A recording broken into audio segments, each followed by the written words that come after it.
Our story today is called Luck. It was written by Mark Twain. Here is Shep O'Neill with the story. I was at a dinner in London, given in honor of one of the most celebrated English military men of his time. I do not want to tell you his real name and titles. I will just call him Lieutenant General Lord Arthur Scoresby. I cannot describe my excitement when I saw this great and famous man. There he sat, the man himself, in person, all covered with medals. I could not take my eyes off him. He seemed to show the true mark of greatness. His fame had no effect on him. The hundreds of eyes watching him, the worship of so many people, did not seem to make any difference to him. Next to me sat a clergyman, who was an old friend of mine. He was not always a clergyman. During the first half of his life, he was a teacher in the military school at Woolwich. There was a strange look in his eye as he leaned toward me and whispered, "Privately, he is a complete fool." He meant, of course, the hero of our dinner. This came as a shock to me. I looked hard at my friend. I could not have been more surprised if he had said the same thing about Napoleon, or Socrates, or Solomon. But I was sure of two things about the clergyman. He always spoke the truth, and his judgment of men was good. Therefore, I wanted to find out more about our hero as soon as I could. Some days later, I got a chance to talk with the clergyman, and he told me more. These are his exact words. About 40 years ago, I was an instructor in the military academy at Woolwich when young Scoresby was given his first examination. I felt extremely sorry for him. Everybody answered the questions, well, intelligently, while why, dear me, he did not know anything, so to speak. He was a nice, pleasant young man. It was painful to see him stand there and give answers that were miracles of stupidity. I knew, of course, that when examined again, he would fail and be thrown out. So, I said to myself, it would be a simple, harmless act to help him as much as I could. I took him aside and found he knew a little about Julius Caesar's history, but he did not know anything else. So I went to work and tested him and worked him like a slave. I made him work over and over again on a few questions about Caesar, which I knew he would be asked. If you will believe me, he came through very well on the day of the examination. He got high praise, too, while others, who knew 1,000 times more than he, were sharply criticized. By some strange, lucky accident, he was asked no questions but those I made him study. Such an accident does not happen more than once in 100 years. Well, all through his studies, I stood by him with the feeling a mother has for a disabled child. And he always saved himself by some miracle. I thought that what in the end would destroy him would be the mathematics examination.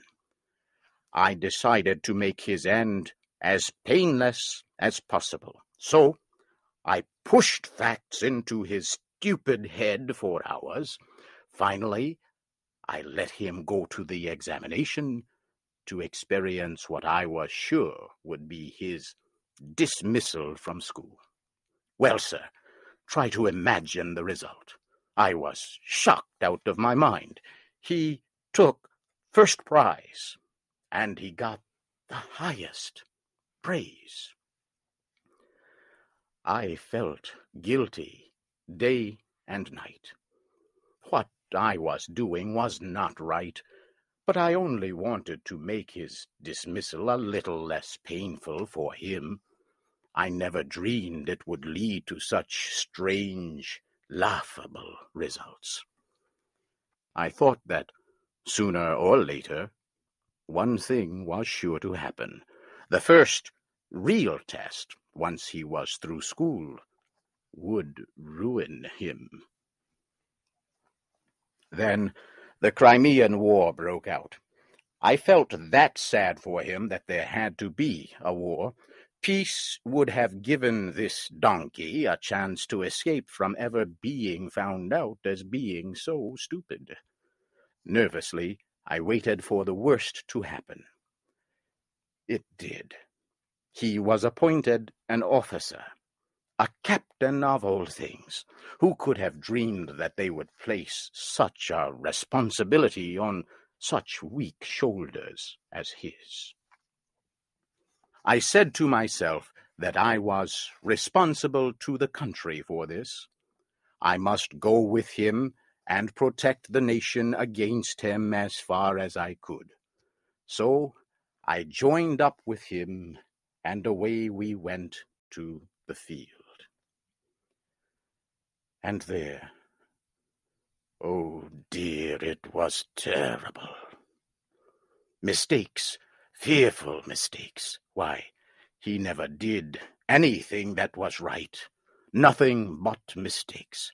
But you see, nobody knew the secret of how stupid he really was. Everybody misunderstood his actions. They saw his stupid mistakes as works of great intelligence. They did, honestly. His smallest mistakes made a man in his right mind cry and shout and scream, too, to himself, of course. And what kept me in a continual fear was the fact that every mistake he made increased his glory and fame. I kept saying to myself that when at last they find out about him, it will be like the sun falling out of the sky. He continued to climb up, over the dead bodies of his superiors. Then, in the hottest moment of one battle, down went our colonel. My heart jumped into my mouth, for Scoresby was the next in line to take his place. Now we are in for it, I said. The battle grew hotter. The English and their allies were steadily retreating all over the field. Our regiment occupied a position that was extremely important. One mistake now would bring total disaster. And what did Scoresby do this time? He just mistook his left hand for his right hand. That was all. An order came for him to fall back and support our right. Instead, he moved forward and went over the hill to the left.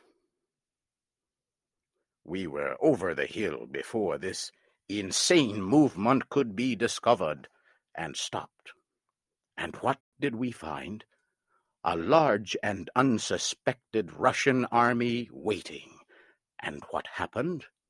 Were we all killed? That is exactly what would have happened in 99 cases out of 100. But no, those surprised Russians thought that no one regiment by itself would come around there at such a time. It must be the whole British army, they thought. They turned tail Away they went over the hill and down into the field in wild disorder, and we after them.